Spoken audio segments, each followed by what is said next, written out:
thank you to the organizers of the Marine Show for this opportunity. And thank you for offering this digital platform during what has been a very challenging year. We and our membership always look forward to the Marine Show, and I'm sure this digital platform will definitely be appreciated. My name is Dwan Street, and I'm Projects Coordinator and Staff Representative at FFAW Unifor. Thank you for the opportunity to showcase this very important project that's been undertaken this year and will be continuing into next year by our members. So we're talking about the Lost Gear Retrieval Project, and funding was made available through the Government of Canada's Sustainable Fisheries Solutions and Retrieval Support Contribution Program, or to shorten it to what it's become known as, the Ghost Gear Fund. And ghost gear has definitely been a concern for our membership for quite some time, and for as long as I've been around the table, at our council meetings, our elected representatives and our general membership have been bringing forward concerns about lost gear. Fish harvesters are definitely the best stewards of the resource and want to make sure that the marine ecosystem in which they work is pristine and remains sustainable for years to come. And while fish harvesters will often try to retrieve gear that they lose, it's not always possible. So sometimes you need a little bit of a heavier duty mechanism to do that. Ropes fail, we have ice conditions, and it's completely out of our members' hands when gear is lost. And we definitely do not want that ghost fishing on the bottom. So when this funding became available, we saw a great opportunity to apply and begin this initiative with our members. And this program is actually funding 26 programs throughout Canada. And if you follow the media, you've definitely seen some of the other ones in Prince Edward Island, Nova Scotia, and also here in Newfoundland and Labrador as well. So the statistic that DFO often uses is that ghost fishing gear may possibly make up 46 to 70% of macroplastics in our ocean. And of course, that's definitely a troubling statistic. So projects that were pitched under this fund must fall under one of four pillars, and that's retrieval, responsible disposal, acquisition and piloting of technologies, and international leadership. And our project definitely ticks the boxes for retrieval and responsible disposal and acquisition and piloting of available technologies. And we'll get into that a little bit more as we go forward. So phase one this year focused on NAFO divisions for our 3PS. Next year, we'll move to the Northeast Coast and in Labrador and focus on 2J3KL. When we began the project and started looking at different types of gear that are available for retrieving lost gear, the obvious place to go was to our friends at the Fundy North Fishermen's Association. They've been doing retrieval since 2008 and have been very successful. The gear that they use has the bugs worked out, and they've been troubleshooting to see what's going to work best. So I spoke with a couple colleagues up there, and they were very happy to share the dimensions of the gear that they used. It was manufactured here by our members at Steel Fab Industries. It's a big 10-foot bar with 5 hanging grapnels, and that's towed along the bottom. And we use a second vessel equipped with a side sonar, and that's in partnership with Marine Institute and Memorial University. And shout out to Kirk Regular, who's the marine geomatic specialist operating that sonar. And that sonar identifies potential areas, and we also identified areas in interviewing our membership. And usually if you speak to a harvester in an area, he or she can definitely let you know areas where there's been known to have lost gear.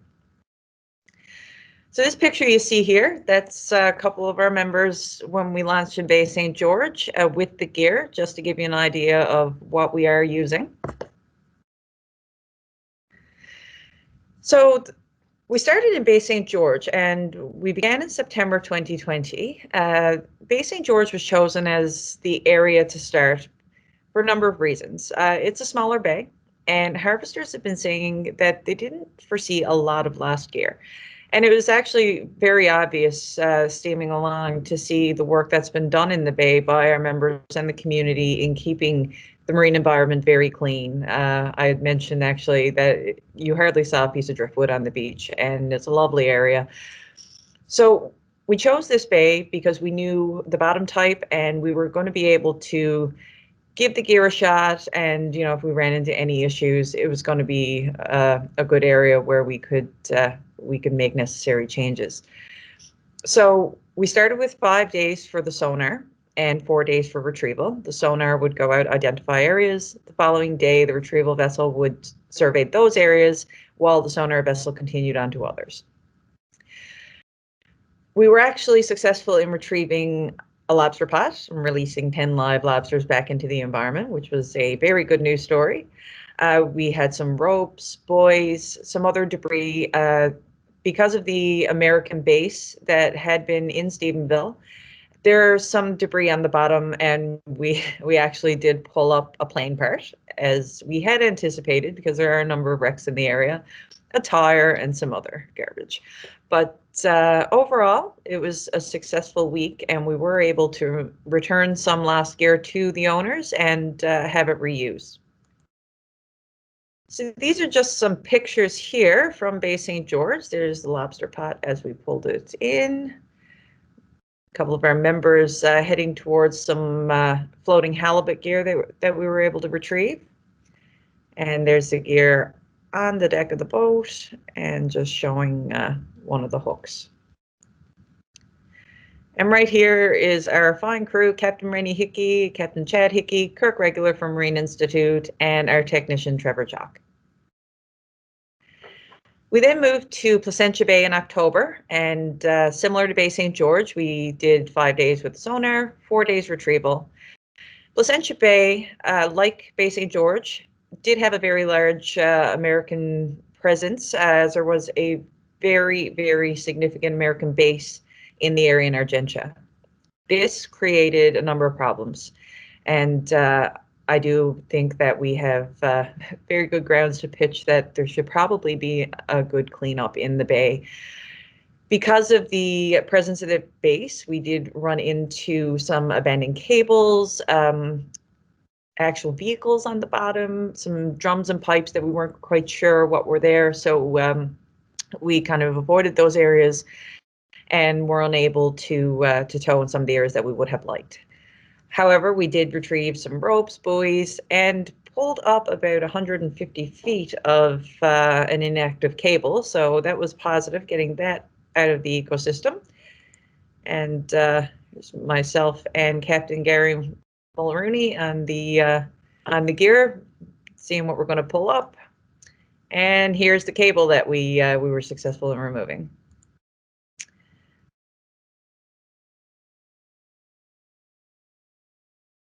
Here are some of the sonar images, and this one right here is what we do believe was an overturned vehicle.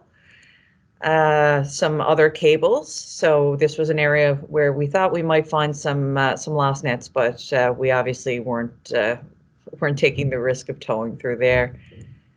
And right here, just to give you an idea of what the sonar imaging looks like, you can see there's a bit of a rope there. And then we moved to Fortune Bay. So Fortune Bay was actually our final deployment of the year, and we just finished that up last week. We deployed from and landed in Harbour Breton. As I said, it's our final year and was probably our most successful area. In 2 days there, we pulled up 24 lobster pots. You can see there in the picture, there's a tub full of ropes and some other debris there in another tub that we removed. And all of those lobster pots were tagged, and DFO is able to trace back those tag numbers and return them back to the harvesters. They're all in great shape, so those will be reused and nothing had to be disposed of. Even the ropes are in good shape, and those can be repurposed and reused. So not much has to go to the landfill. And we were, of course, hoping to avoid having to take anything to the landfill. And there's our fine team in Harbour Breton. So the next steps, we're going to evaluate the gear used because we did have some problems with using the gear on rocky bottom. So we'll have some discussions with the harvesters who worked on the project and see if they have any suggestions. We'll get any alterations done over the off season. Report to DFO the issues that we did encounter, such as the debris in Placentia Bay. And then we'll prepare for heading to the northeast coast and Labrador in hopefully spring 2021 and into fall 2021. So we're also looking for further opportunities to expand the project as we go forward, and we do hope that this becomes a multi-year initiative beyond these 2 years. And of course, we're also looking for other opportunities, such as funding that might be available to clean up areas like Placentia Bay and hopefully continue to make our marine ecosystem more pristine and sustainable for generations to come.